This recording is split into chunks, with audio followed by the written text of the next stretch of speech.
마태복음 5장 38절로 42절까지 합독하시겠습니다. 시작. 또 눈은 눈으로 이는 이로 갚으라 하였다는 것을 너희가 들었으나 나는 너희에게 이르노니 악한 자를 대적지 말라. 누구든지 네 오른편 뺨을 치거든 왼편도 돌려대며 또 너를 송사하여 속옷을 가지고자 하는 자에게 겉옷까지도 가지게 하며 또 누구든지 너로 억지로 오리를 가게 하거든 그 사람과 심리를 동행하고 내게 고하는 자에게 주며 내게 꾸고자 하는 자에게 거절하지 말라. 아멘. 오늘 말씀을 증거할 제목은 자기를 부인하고 그리스도를 따르는 것에 관하여 라는 제목입니다. 지금 이 산상수훈은 전통적으로 율법의 대가인 이 서기관과 바리새인들이 해석한 그 해석이 율법 정신에 잘못되었다는 것을 예수님이 전제를 하고 그 모세에게 하나님께서 주신 율법의 참 의미가 무엇인가를 재해석을 해서 처음으로 자기를 따르는 자들에게 하나님 말씀을 지금 강론을 하고 있습니다. 그래서 이 팔복에 관한 그 상황은 거듭난 사람들의 마음 상태를 예수께서 쭉 나열하고 있는 거예요. 그래서 지금 오늘 읽은 이 본문도 거듭나지 아니한 상태의 사람들은 이 말씀을 순종할 수도 없고 이걸 감당할 수 없는 상황입니다. 그래서 예수를 따르려면 마태복음 16장 24절에 첫 번째 자기를 부인해야 된다고 그랬어요. 지금 우리는 태어나면서부터 나라는 이 자아가 살아있기 때문에 부모님들도 그렇고 그 사람이 잘하면 막 박수를 막 쳐줍니다. 그러고 당신은 위대한 사람이라고 엄지를 지켜 세우고 또 상장도 주고 막 그럽니다. 근데 성경에서 말하는 이 죄의 본질이라는 것은 자아에 있어요. 자아가 죄가 오염된 상태로 이 땅에 태어나서 처음부터 태어날 때부터 죽을 때까지 자기를 위해 살게 되어 있는 것이 인간의 저주예요. 이거는 어떻게 할 수가 없어요. 도 닦는다고 되는 게 아닙니다. 그거를 가라앉히는 것뿐입니다. 불교에서 말하는 해탈했다고 해도 그 사람의 존재가 가라앉아 있는 것이지 바깥으로 표출이 안 된다는 것뿐이지 훈련을 하고 수도를 해서 안 된다는 것뿐이지 그 잔재는 그대로 존재해 있는 거예요. 기독교의 십자가라는 것은 자기를 위하여 살 수밖에 없는 죄의 사람을 죽이는 겁니다. 완전히. 자아가 죽는 거예요. 그리고 새 생명인 새 자아인 예수의 마음이 우리 가운데 플랜티드 투게더 함께 심겨지는 겁니다. 그래서 이제 내가 사는 것이 아니라 나를 위하여 십자가에서 자기 몸을 버리신 예수가 내 안에 나의 영원한 생명으로 사는 것이 기독교의 본질입니다.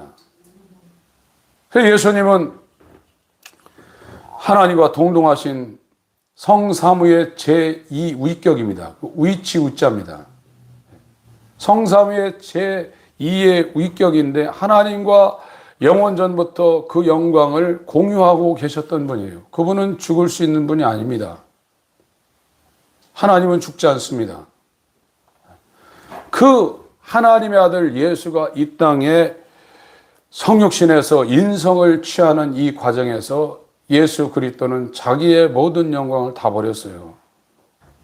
우리 인간들이 갖고 있는 그런 영광 버리기도 힘든데 신이 영원히 죽을 수 없는 하나님과 영원히 떨어질 수 없는 이 하나님의 제2위격인 성자가 아버지의 뜻을 위하고 저와 여러분들을 구원해내기 위해서 자기를 다 버렸습니다.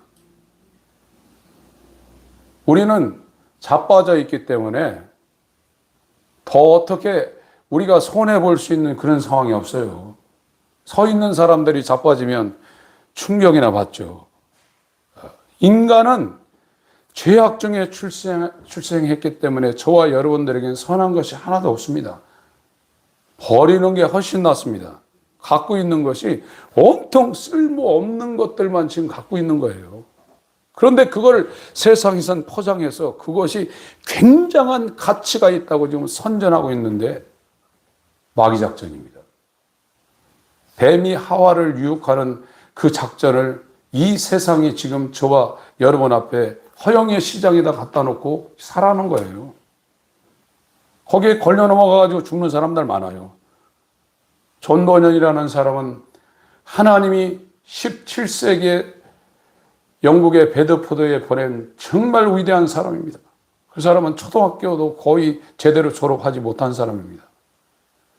그러나 12년 동안 베드포드 감옥에 갇혀 있으면서 하나님으로부터 받은 그 영감을 우화적인 그 소설을 통해서 한 사람이 자아에서 어떻게 탈출하여 예수 안으로 들어가는가를 기가 막히게 그걸 구성해서 역작으로 지금 이 철로 역정의 길을 가는 사람들에게 보여주고 있는 거예요.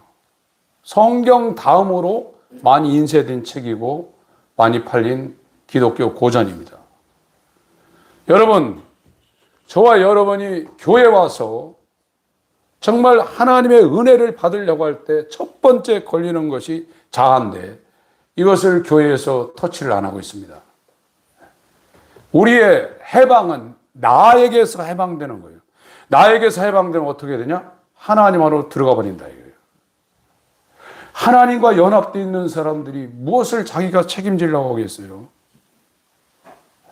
그러니까 예수는 100% 아버지를 의지하는 거예요. 히브리서 5장 7절을 읽겠습니다.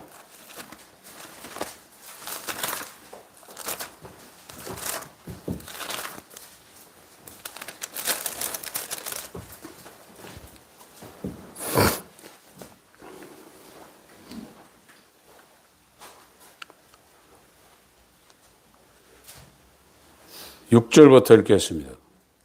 6절부터 10절까지 시작. 또한 이와 같이 다른데 말씀하시되 네가 영원히 멜기세덱의 반차를 쫓는 제사장이라 하셨으니 그는 육체에 계실 때 자기를 죽음에서 능히 구원하실 이에게 심한 통곡과 눈물로 간구와 소원을 올렸고 그의 경외하심을 인하여 들으심을 얻었느니라. 그가 아들이시라도 받으신 고난으로 순종함을 배워서 온전하게 되었은즉 자기를 순종하는 모든 자에게 영원한 구원의 근원이 되시고 하나님께 멜기세덱의 반차를 쫓은 대제사장이라 칭하심을 받았느니라. 아멘. 예수님은 아버지를 알아요. 마태복음 11장에 아버지 이외에는 아들을 아는 자가 없고 아들 이외에는 아버지를 아는 자가 없다고 말씀하고 계십니다. 아버지와 아들 사이에 하나님의 깊은 것을 통달하시는 성령이 교통하십니다. 그래서 하나님 아버지만이 아들을 알고 하나님의 아들만이 성령으로 아버지를 아는 것이 삼위일체입니다. 저와 여러분들에게 이제 이 하나님께서 아들과 성령을 통해서 우리에게 주시려는 것은 그 아들의 십자가와 부활, 승천, 강림을 통해서 하나님의 아들인 성자 예수가 아버지를 아는 것처럼 저와 여러분들도 그렇게 알게 하려는 거예요.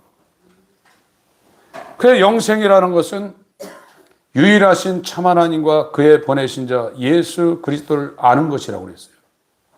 이 사람들은 인간으로서 신의 성품을 가졌다는 거예요. 인간, 인성이 있으면서 하나님이라는 거예요. 하나님이 인간을 하나님 만들기 위해서 하나님의 아들 하나님이 인간이 된 거예요. 우리가 개미, 땅에 눈에 보이지 않게 돌아다니는 개미로 우리 자신을 격화시킨 것보다 훨씬 이 간격이 큰 겁니다. 하나님이 인간이 되어 와서 그분이 우리와 죄는 없었지만 우리와 똑같은 육신의 이 종의 형체, 이 인성으로 당하는 모든 고난을 그가 다 감당하신 거예요. 그거는 인간을 초월할 수 없는, 하나님의 피조물인 인간을 초월할 수 없는 이 존재를 하나님 자녀 만들기 위해서 하나님 편에서 그렇게 한 겁니다. 예수님은 자기를 다 부인하셨어요. 하나도 남김없이 자기를 싹 다 비웠습니다. 그것이 빌립보서 2장에 물처럼 자기를 다 없애버렸다는 거예요. 거기다 대고 죽기까지 순종하고 복종하셨다는 겁니다. 누구를 위해서? 아버지와 죄로 말미암아 자아라는 자기 욕망, 자기 뜻, 자기 생각 속에 영원히 결박되어서 죄에서 빠져나가기 어렵습니다. 성경에서 말하는 죄는 성령이 오셔야 죄에 대해서, 의에 대해서, 심판에 대해서 세상, 공허와 혼돈으로 거대한, 저와 여러분의 이 마음은 우주보다도 더 넓어요. 그 얼마나 이 빛으로 지금 382억, 392억, 어떤 사람은 800억 광년, 1초에 72만 킬로로 달리는 빛으로 거의 이 400억 년을 달려야 되니 얼마나 넓으냔 말이에요. 헤아릴 수 없어요. 인간의 마음도 만만치 않습니다.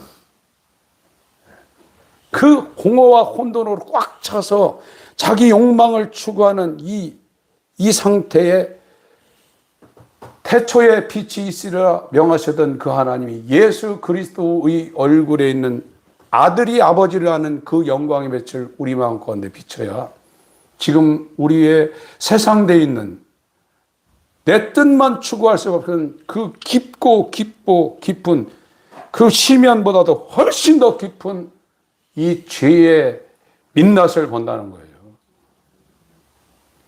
죄가 뭔지 모르면 죄에서 해방된 은혜, 구원받은 건 뭔지 몰라요. 모르는 겁니다. 지금 기독교가의 단점이 뭐냐면 죄가 뭔지 몰라요. 세상에서 말하는 규례나 이 법에 관한 그런 것을 가지고 죄라고 생각하는데 나는 저와 여러분은 죄덩어리입니다. 거듭났다 할지라도 이 몸이 있는 상 죄가 계속 올라오는 거예요. 그건 육신의 정욕, 안목의 정욕, 이생의 자랑, 내 마음대로 하려는 그 욕망입니다. 그러나 거듭나면 성령이 우리 안에 들어왔기 때문에 성령의 소욕으로 말미암아 육신의 소욕을 죽이는 거예요. 이것이 강도가 커져감에 따라서 어린애였다가 소년이었다가 청년이었다가 장년이었다가 장성한 분량까지 이 땅에서 저와 여러분의 이 영적인 생명이 커가는 거예요. 구원받으면 반드시 생명이 들어왔기 때문에 씨가 들어왔기 때문에 이게 성장하게 되어 있어요. 구원받았는데 성장이 안 된다. 그런 건 없습니다. 그건 아예 씨가 안 들어온 겁니다. 이 그리스도인들이 이 땅을 살면서 행복한 것은 자기가 무엇을 얻어가지고 성취해서 하는 성취감도 있지만 정말 예수님처럼 자기를 버리고 자기 모든 것을 버리고 하나님을 위하고 이웃을 위해 살 때 그것이 우리의 삶 가운데 열매로 드러날 때 그것보다 행복한 건 없습니다. 그러나 그리스도인이 되지 않으면 아무리 열심히 교회 종교 생활을 한다 할지라도 그 무게중심은 자기에게 있어요. 모든 삶의 그 포인트는 자기예요. 거기에서 이제 자기가 생각해서 거기서 활동하는 겁니다. 그러나 그리스도인은 자기가 죽어버렸어요. 십자가에 죽어버렸어요. 그래서 자기가 포인트가 아닙니다. 그러니까 이와 같은 일이 벌어졌느냐 안 벌어졌느냐에 따라서 말씀이 이루어지냐 안 이루어지냐 굉장한 분기점이 되는 거예요. 아무리 성경을 많이 알고 설교를 많이 들었다 해도 자기가 살아있으면 말씀대로 못 삽니다. 다 말씀을 비껴 살게 돼 있어요. 하나님이 중심이 될 수가 없는 겁니다. 조지 뮬러라는 사람이 있습니다. 여러분들도 들어보신 분들 있을 거예요. 우리나라도 5만 번의 기도응답이라는 그 책으로 소개되신 분인데 1805년에 태어나셔가지고 1898년인가 돌아가셨습니다. 상당히 장수하신 분인데 이분은 고아를 10,000명 이상을 평생에 감당을 했어요. 그 먹여 살리느라고 굉장히 힘들었습니다. 학교를 117개를 세워가지고 약 12만 명을 기독교 교육을 시킨 분인데 이분이 자기의 자서전에 이런 얘기를 썼어요. 제가 읽어드릴게요. 조지 밀러, 언젠가 제가 죽은 날이 있었습니다. 조지 밀러와 그의 의견과 그가 좋아하는 것들과 취미 및 그의 의지에 대해 철저히 죽은 날이 있었습니다. 세상과 세상의 칭찬과 비난에 대해 죽고 나의 형제와 친구들의 칭찬이나 꾸지람에 대해 죽은 날이 있었습니다. 그때 이후로 저는 하나님께 인정받기 위해 골문에 왔습니다. 이런 내용을 썼어요. 이건 조지 뮬러에게만 해당되는 게 아닙니다. 그리스도인들은 누구나 다 이 고백에 이 힘이 강하냐 약하냐 그 차이는 있지만 이거를 초월할 수 있는 그리스도는 하나도 없어요.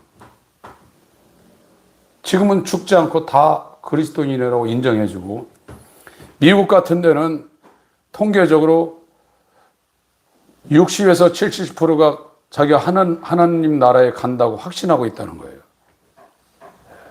지금 세상이요. 지금 10월 27일 날 우리나라에서도 저 광화문에서 어떤 차별금지법 반대하는 기독교 큰 대회가 있는데 의미는 있어요.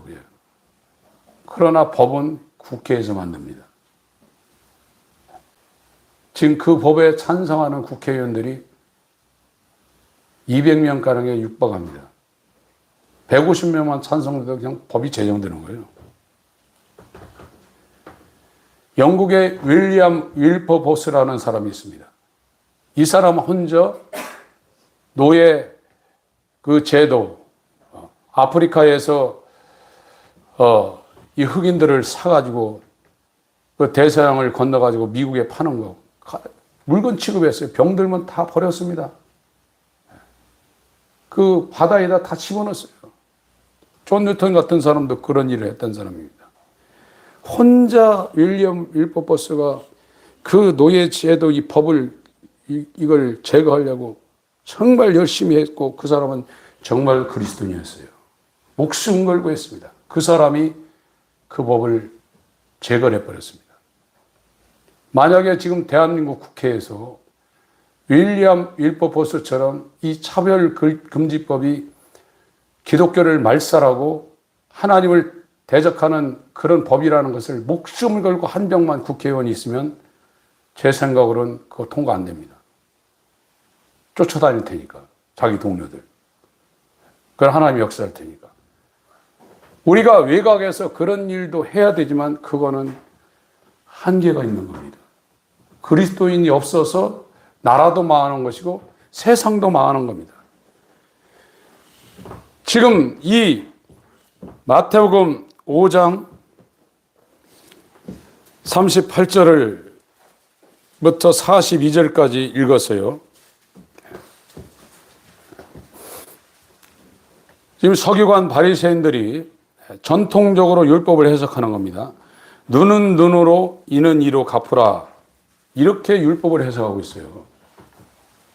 이게 잘못됐다는 겁니다. 이것이 레위기 24장 신명기 19장에 이런 말씀이 있어요. 레위기 24장을 보겠습니다.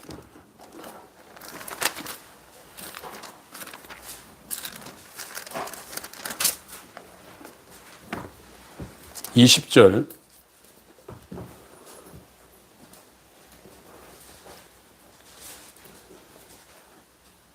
읽겠습니다. 시작. 바상은 바상으로, 눈은 눈으로, 이는 이로 갚을지라. 남에게 손상을 입힌 대로 그에게 그렇게 할 것이며. 됐습니다. 신명기도 있습니다. 신명기 19장.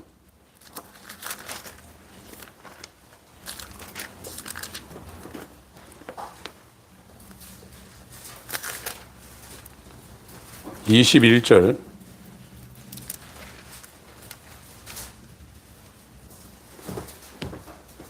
시작. 내 눈이 긍휼히 보지 말. 생명은 생명, 눈은 눈으로, 이는 이로, 손은 손으로, 발은 발로니.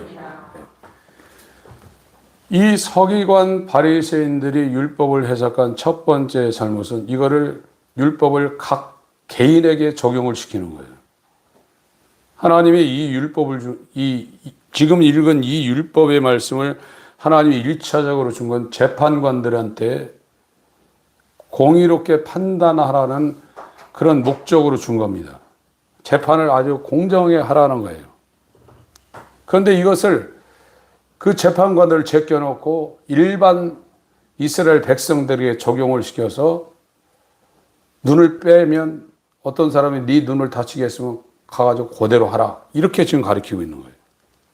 그리고 이 율법의 계명을 그렇게 숲을 보지 못하고 나무 하나하나를 보게 되면 하나님께서 율법을 주신 본 그 목적을 비껴갈 수 있다는 말씀을 지금 예수님이 하고 있는 겁니다. 이게 서기관 바리새인들이 율법을 잘못 해석한 두 가지 포인트는, 한 가지는 지금 여기에서 거론하고 있는 이 말씀은 재판관들에게 1차적으로 하는 얘기인데 그걸 재판관들을 제껴놓고 일반 백성들에게 적용을 시키고 있다는 겁니다. 이것이 예수께서 율법을 잘못 해석하고 있는 서기관과 바리새인들의 잘못된 해석을 바로잡고 있는 거예요. 39절 읽습니다. 시작. 나는 너희에게 이르노니 악한 자를 대적지 말라. 누구든지 네 오른뺨을 치거든 왼편도 돌려대라. 거꾸로 지금 해석하고 있죠. 서기관 바리새인들은 당하면 당한 대로 즉각 보복하라는 거예요. 그렇지 않아도 저와 여러분들의 이 죄성이 된 심령은 보복의 강도가 한 배로 해가지고 속이 안 풀려요. 몇 배로 해줘야 속이 풀릴까 말까요. 저도 옛날에 저는 이제 집에서 남자가 혼자니까 제 또래의 이 동기들이 형들이 많았어요. 그래서 싸우다가 지가 지면 형한테 가서 일러요. 걔가 형 데리고 와가지고 저를 형이 저를 때려요. 집에 오는데 분이 분위기가 탱천하는 거예요. 나도 형 있으면 데리고 와가지고 한바탕 하고 싶은데, 인간은 자기가 당하면 보복 심리가 있는 거예요. 요즘은 자식을 하나 또 없고 그러니까 자기 자식 학교 가서 선생님한테 맞고 오면 선생님을 향해서 막 난리를 칩니다. 지금 나라가 망하는 건 교권이 지금 완전히 교권이 없어요. 나라 망합니다. 애들을 두려워하니 그래요. 이것이 지금 얼마나 됐습니까? 이 나라 망하는 거예요. 왜? 부모들이 자기 자식 사랑의 매가 있거든요. 물론 과하면 안 되지만 그게 있어야 됩니다. 그렇게 하면 선생님들도 직접 다이렉트로 가고 아니면 교장이나 뭐 이 교육감이나 이런 데로 가가지고 위에서 뭐 찍어내려니 어떻게 그걸 교육을 하겠어요? 스트레스 받죠. 자살하는 분들이 있잖아요. 인간은 이 그리스도인이 되지 않은 모든 인간은 보복심리가 있어요. 갚아줘야 속이 후련한 거예요. 그런데 예수님은 바리새인들은 1대1로 이렇게 하라. 서기관들은 그렇게 성경을 율법을 해석했는데 예수님은 그 해석이 잘못되어 있고 너희들은 오른편 뺨을 치거든 왼편까지 돌려대라는 거예요. 이걸 어떤 사람들이 하겠어요? 거듭나지 아니한 사람들은 이렇게 할 수가 없고 그렇게 한다고 해도 속은 부글부글 끓는 용광로처럼 말씀이 이렇게 하라고 그랬으니까 내가 이렇게 하는데 속은 그냥 화산 폭발, 후지산 폭발하는 거예요. 40절 읽겠습니다. 시작. 또 너를 송사하여 속옷을 가지고자 하는 자에게 겉옷까지도 가지게 하며. 율법적으로 고소를 해서 겉옷은 달라고 할 수 없는 상황입니다. 속옷은 고소를 해서 달라고 할 수 있는 상황이에요. 그래서 겉옷 가지고는 고소를 못해요. 그래서 고소할 수 있는 것 가지고 고소를 하는데 고소당하면 막 고소하지 말고 고소를 해서 빼들 수 없는 겉옷까지도 줘버리라는 거예요. 이걸 어떻게 하겠어요? 고소할 정도 되면요. 악감정이 받쳐서 너 죽고 나 죽자입니다, 이제. 거기에선 변호사들 배불리어 주든 말든 이제 막 가는 겁니다. 그런데 이 하나님 말씀을 받은 그리스도인들은 그렇게 하지 말라는 거예요. 41절 시작. 또 누구든지 너로 억지로 오리를 가게 하거든 그 사람과 심리를 동행. 이때 당시는 제국 시대였기 때문에 다른 나라들이 들어와서 이 약속 국가를 이스라엘은 아주 그냥 지나다니는 동네입니다. 애굽에서 위로 올라가야 되는 거치는 동네예요. 저 메소포타미아나 로마에서 올라오면 이집트로 가려면 여기는 반드시 거쳐야 돼요. 계속 식민지예요. 이 식민지 정책에 군인 물자, 군수 물자 이런 거를 날라야 되니까 그 식민지 있는 사람들한테 아무나 징발해가지고 오리, 물건을 나르는 이런 일들이 있었어요. 오리는 정부에서 이야기하면 무조건 날려줘야 돼요. 2kg죠. 만만치 않습니다. 그것이 그때 사회에 있었던 일이에요. 자기하고 아무 상관이 없는 거예요. 날리라면 날려야 돼요. 그러면 오리를 더 가서 심리를 동행하라는 거예요. 자기 유익을 구하는 사람이 이거 하겠어요? 오리 가기도 힘들어 죽겠는데. 그것도 막 입이 그냥 만화에 나오는 것처럼 성난 것처럼 막 거품 품고 나누는 판인데 이게 하겠냐고요. 못하는 겁니다. 42절 시작. 내게 구하는 자에게 주며 내게 꾸고자 하는 자에게 거절하지 마. 자기 것을 지키는 사람이 하겠냐 말이에요.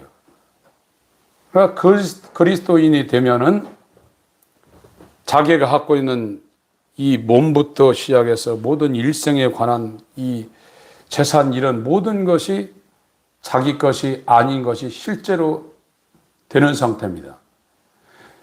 그렇다고 아무나 손 벌려서 도움을 구한다고 다 줄 수는 없는 거거든요. 사도행전 16장을 보겠습니다.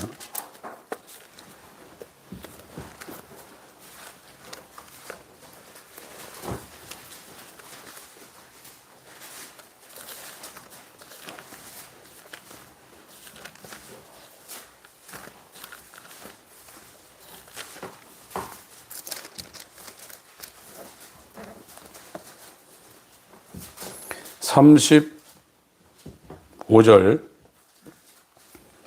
사도행전 16장 35절부터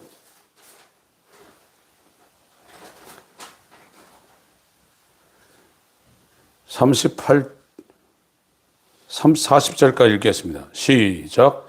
날이 샘에 상관들이 아전을 보내요 이 사람들을 놓으라 하니 간수가 이 말대로 바울에게 고하되 상관들이 사람을 보내요 저희를 놓으라 하였으니 이제는 나가서 평안히 가라 하거늘 바울이 이르되 로마 사람인 우리를 죄도 정치 아니하고 공중 앞에서 때리고 옥에 가두었다가 이제는 가만히 우리를 내어 보내고자 하느냐 아니라 저희가 친히 와서 우리를 데리고 나가야 하리라 하는데 아전들이 이 말로 상관들에게 고하니 저희가 로마 사람이라 하는 말을 듣고 두려워하여 와서 권하여 데리고 나가 성에서 떠나기를 청하니 두 사람이 옥에서 나가 루디아의 집에 들어가서 형제들을 만나보고 위로하고 가니. 그러니까 오른편 뺨을 지금 쳤어요. 아무 이유 없이. 왼편 돌려대야 되는데 바울은 지금 브레이크를 걸고 있습니다. 야, 아무 죄도 없는 사람, 로마 시민권을 갖고 있는 우리를 이렇게 해놓고 너희들을 통해서 그냥 아무 소리 안 하고 나가라고 하는 합당치 않다. 이 일을 명한 대장을 우리한테 보내서 그 사람들에 의해서 사과받고 나가겠다. 지금 그러고 있는 겁니다. 요한복음 18장 22절.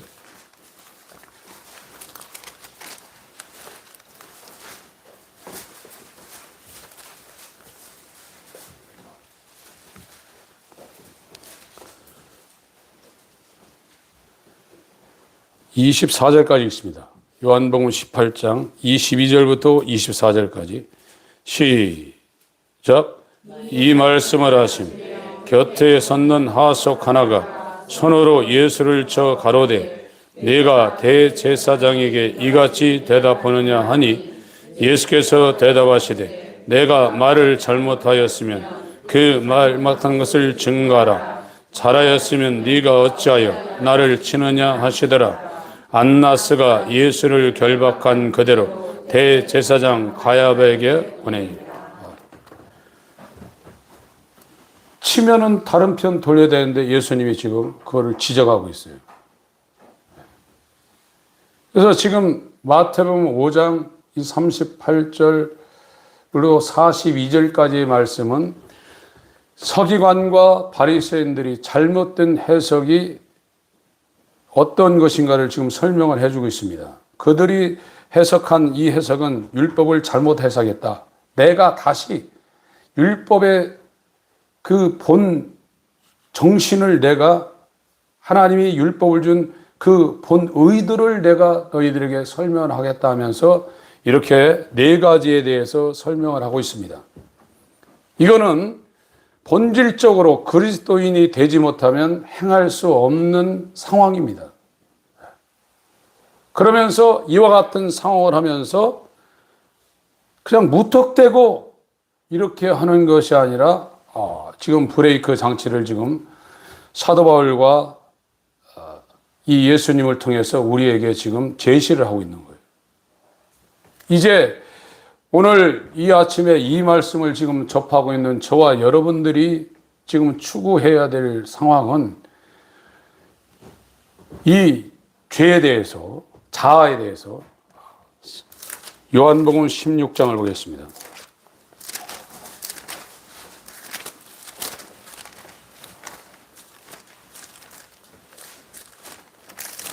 많이 읽은 말씀입니다.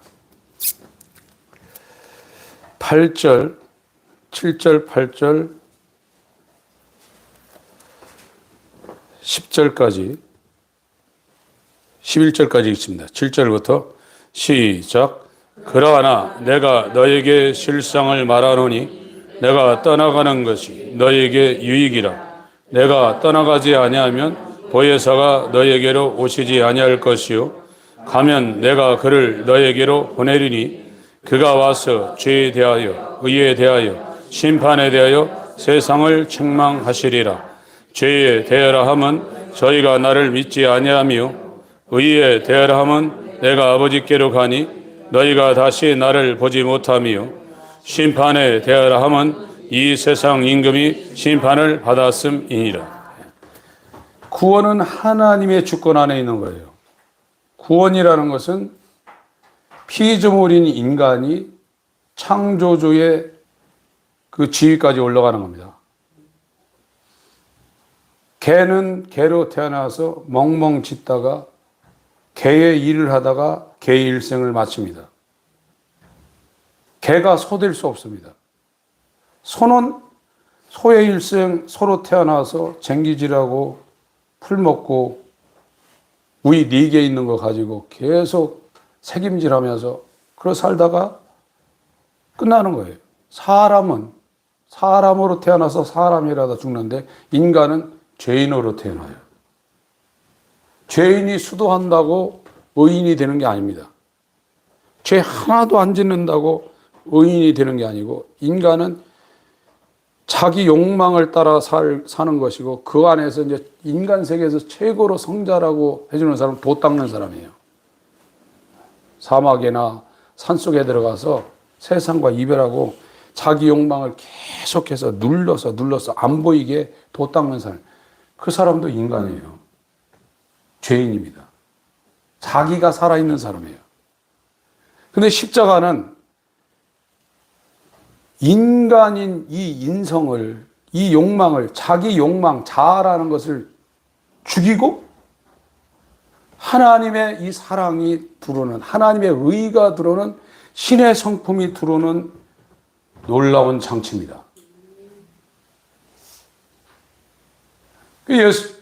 예수 그리스도의 사도인 바울이 나는 이렇게 대단한 학파의 학문을 계승할 자고 세상적으로도 철학의 대가들과 변론할 수 있는 이런 지혜를 갖고 있지만 그것이 나를 해롭게 하고 배설물이라고 말하고 있습니다. 그리고 무슨 얘기를 했냐? 예수와 그의 십자가 위에는 알지 않기로 작정을 했다고 그랬어요. 하나님 자녀가 되는 거예요. 신의 본성에 참여하는 것이고 모든 지혜와 지식의 근본인 하나님과 연합되어서 그래서 이거를 통과한 사람들이 이 하나님의 지혜가 얼마나 대단한가에 대해서 감탄을 한 거예요. 지금도 똑똑한 사람들, 남들이 생각하지 못하는 그런 기발한 생각하는 사람들이 있죠. 그러나 하나님은 모든 지혜와 지식의 근본이라 이거예요. 그것이 예수와 연합한 사람들 속에는 그 예수 안에 감추어져 있는 이 생명이 우리 가운데서 역사를 하니까 이 땅에서도 잘못될 수가 없어요. 뛰어난 겁니다. 그런데 자기는 자기를 죽을 때까지 안 벌려. 자기가 최고라 이거예요. 고집 부리고 있는 거죠. 이 고집, 온 고집, 황소 고집보다 얼마나 세가지고 이게 연세가 들면 더 합니다. 못 말립니다. 그게 인간이에요. 그러다 망하는 거예요. 보세요. 인간들이 얼마나 약한가. 숨 못 쉬면 그거보다 고통이 없죠. 숨 못 쉬는 날 옵니다. 여러분, 이렇게 평안히 살다가 어떤 때 몸에 약간 이상이 오면 덜컥 겁나죠. 암 아닌가. 그거 몇 년 빨리 죽나, 조금 몇 년 오래 살고 죽나, 아무것도 아니고. 자기를 위해서 사는 사람들이 오래 살면 저주입니다. 지금 저와 여러분들이 거듭나서 부활해서 갈 그 세상은 지금 이 세상처럼 어지럽거나 막 스트레스 받거나 이렇게 걱정거리가 있는 데가 아닙니다. 예수님이 오셔서 제자들과 자기를 따르는 사람들에게 여러 가지 말씀을 했지만 무슨 말씀을 하셨냐? 여우도 굴이 있고 공중의 새도 거처가 있는데 난 머리 둘 곳이 없다고 그랬어요. 여관이나 자기 집이 없다는 의미도 되지만 죄악 세상에 어디 가서 한 자리 편안하게 쉴 데가 없는 거예요. 지금 그리스도인은 예수 그리스도 안, 이 하나님 말씀 안에 거하지 않으면 그 어떤 자리도 편히 쉴 수 없는 것이고 앞으로는 지금 전쟁이 얼마나 많이 납니까? 이 한반도도 굉장히 위험한 상황입니다. 이 중국이 대만을 자기 영토로 이제 끌어넣지 못하면 이제 이 대만의 TSMC가 있어서 그걸 자기 것을 갖지 못하면 미국과 경쟁해서 절대 따라잡을 수 없기 때문에 무리를 했어도 대만을 이제 먹을 겁니다. 그러면 옆에서 이제 새우등 터지는 거예요. 앞으로 복잡한 일들이 벌어집니다. 이 물리적인 세계나 영적인 이 원리를 봐서 저와 여러분들은 이 자아라는 이 지금 마태복음 5장 38절로 42절까지 말씀하신 이 예수의 율법의 해석을 우리가 성취할 수 있는 이 상태는 자연인 상태에서는 절대 불가능합니다. 그러나 예수와 연합해서 새 사람이 되면 이렇게 돼버린다. 이렇게 돼버린다. 이것이 죄와 사망의 법에서 해방되는 것이고 영원히 벗어날 수 없는 내 자아, 내 이름. 그러니까 조지 밀러가 그랬죠. 나는 죽었다. 조지 밀러는 죽었다 이거예요. 언제 죽었냐? 예수를 만난 날에 나는 죽었다 이거예요. 세상에 대해서 죽고 그 죽는 순서가 있습니다. 인간이 가장 죽지 못하는 것이 자기의 최측근에 있는 사람들이 자기한테 뭐라고 할 때 이제 그땐 감당이 안 되는 거예요. 다른 사람들이 뭐라고 하면 참을 수 있는데 같이 살고 있는 사람, 자기의 가장 1촌, 2촌, 3촌, 2촌은 손자까지 내려갑니다.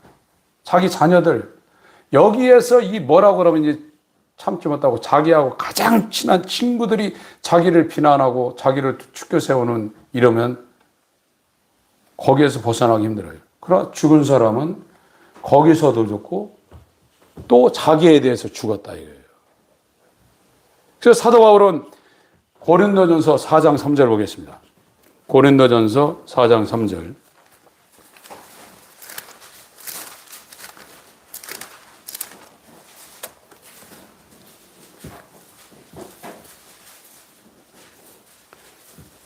(1, 2, 3, 4, 5절) 같이 읽겠습니다. 시작. 사람이 마땅히 우리를 그리스도의 일꾼이요 하나님의 비밀을 맡은 자로 여길지어다. 그리고 맡은 자들에게 구할 것은 충성이니라. 너희에게나 다른 사람에게나 판단하는 것이 내게는 매우 작은 일이라. 나도 나를 판단치 아니하노니 내가 자책할 아무것도 깨닫지 못하나 그러나 이를 인하여 의롭다함을 얻지 못하노라. 다만 나를 판단하실 이는 주시니라. 그러므로 때가 이르기 전 곧 주께서 오시기까지 아무것도 판단치 말라. 그가 어두움에 감추인 것들을 드러내고 마음의 뜻을 나타내시리니 그때 각 사람에게 하나님께로부터 칭찬이 있으니. 고린도전서 2장 15절 이하에도 신령한 사람들은 판단을 받지 않는다고 그랬어요. 누가 나한테 뭐라고 하고 옆에 있는 사람들이 나한테 비난하고 나를 좋게 판단하든지 나쁘게 판단하지 절대 판단을 받지 않는다는 거예요. 그것이 자기가 율법에 의해서 죄에 대해서 죽고 율법이 이제 그 사람을 예수에게로 끌고 간다고 그랬거든요. 율법이 초등교사로 훈육 선생으로 농학 선생으로 율법이 예수에게로 끌고 가는 것이고 예수님은 이것을 아버지가 나에게로 보내지 않으면 아무도 나에게 올 수 없다고 그랬어요. 그래서 죄가 무엇인지 모르는 사람은 의에게로 갈 수 없습니다. 성경에서 말하는 거예요. 현대교회의 최악점은 죄에 대해서 이야기를 하지 않고 그 죄가 얼마나 깊고 크고 넓고 영원한가를 말하지 못하니까 값싼 구원, 값싼 은혜를 제공하고 모든 사람들을 엉뚱한 대로 지금 끌고 가는 겁니다. 여러분, 예수께서 지금 이 마태복음 5장 38절로 42절까지 저와 여러분들에게 요구하고 있어요. 오른편 뺨을 치거든 왼편도 돌려대지 말라. 너 스스로 보복하지 말라는 겁니다.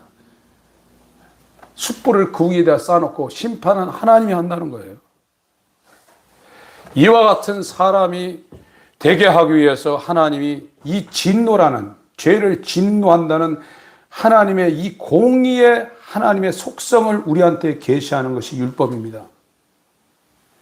정말 이 율법을 성령이 비춰서 내가 어떤 방법으로도 이 죄에서 벗어날 수 없다는 전적 타락이 저와 여러분들 가운데 심령에 비춰져야 돼요. 그래야 그때부터 의를 향하고 있습니다. 여러분 인생 아무것도 아닙니다. 무엇이 남아 있습니까? 여러분들에게 하나님께서 공평하게 주신 것들이 있는데 시간입니다. 죄를 하나님에 의해서 죄가 무엇인지를 알게 해달라고 하나님 앞에 간구하시고 그 죄를 해결하기 위해서 아들까지 주신 분인데 그 죄를 해결하시기 위해서 아들까지 주신 분인데 왜 우리에게 그 의를 계시하지 않겠어요? 기도는 이런 것을 하는 겁니다. 이방인의 중언부언이 아니라 죄에 대해서, 의에 대해서, 심판에 대해서 알게 하여 주시옵소서. 이런 기도를 하시길 예수 이름으로 축원합니다. 기도하실 때